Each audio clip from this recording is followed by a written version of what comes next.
না, রাজনীতি আর করবো না, রাজনীতি আর করবো। আমি এখনো পর্যন্ত দল করছি, অতএব দল যেটা সিদ্ধান্ত নেবে সেটাই আমার সিদ্ধান্ত। যখন আমি বলবো দল আর করছি না, তখন অন্য কথা বলবো। আমাদের অরিজিনাল লড়াই বিজেপি, সিপিএম, কংগ্রেসের সাথে।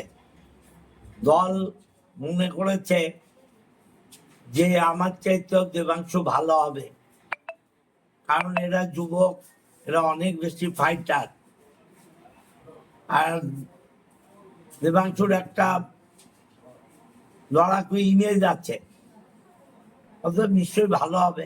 দল মনে করেছে এখানে বিজেপিকে হারাতে গেলে আমাদের চাইতেও দেবাংশু জোরদার শক্তিশালী প্রার্থী হবে, তাই ওকে দিয়েছে।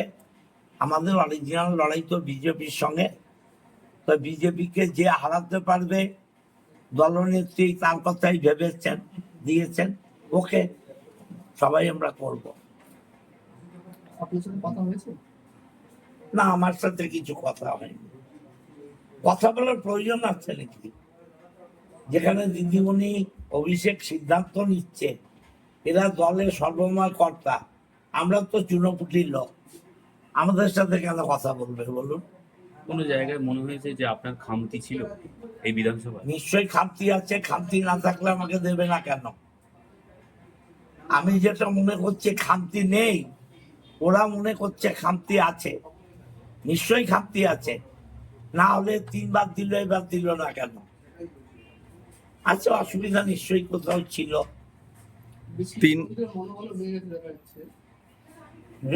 অনেক কর্মী আপনার কাছে এসছে, কেউ কাঁদছে, কেউ দুঃখ করছে, কেউ এরা বলছে এটা আবেগ, আস্তে আস্তে ঠিক হয়ে যাবে। শুধু 3বারের বিধায়ক নয়, প্রথম থেকে মমতা ব্যানার্জির ছায়া সঙ্গী, কোনো জায়গায় কি মনের কোনো একটু কষ্ট হচ্ছে?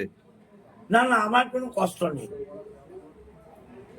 এত মানুষের মধ্যে 3 বার আমাকে টিকিট দিয়েছে, না বাবার কি, আমার কতটুকু আমার ক্ষমতা আর কতটুকু আমার যোগ্যতা।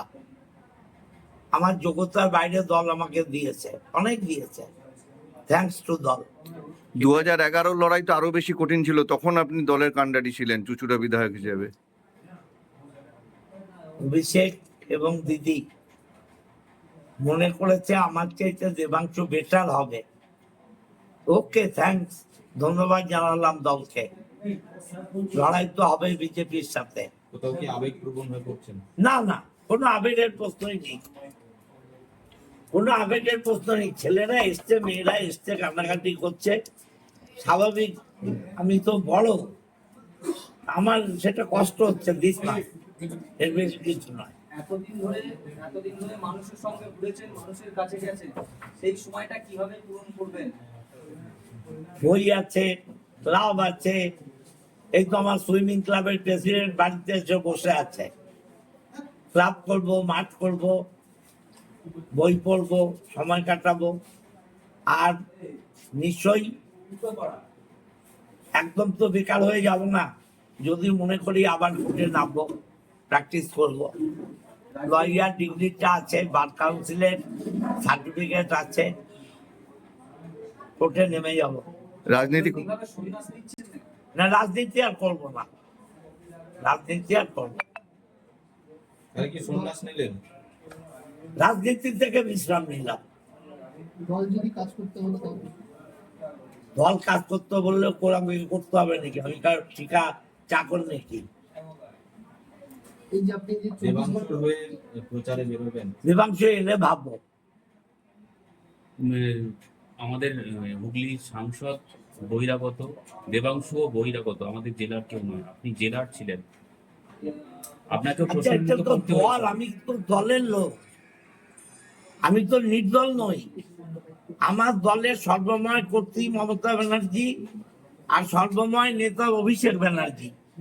তারা যদি মনে করেন যে বাইরের লোক এনে এখানে উপকার বেশি হবে, উপকার তো পেয়েছে, রচনাকে এনে এসিড তো জিতেছে, আবার দেবাংশু আসবে, জিতবে, অসুবিধা কি আছে? যেখানে কল্যাণ বন্দ্যোপাধ্যায় সাংসদের ছেলেকে দেওয়া হয়েছে উত্তরপাড়ায়, আপনি দেখুন, আমি এসব নিয়ে দল যা ভালো মনে করেছে।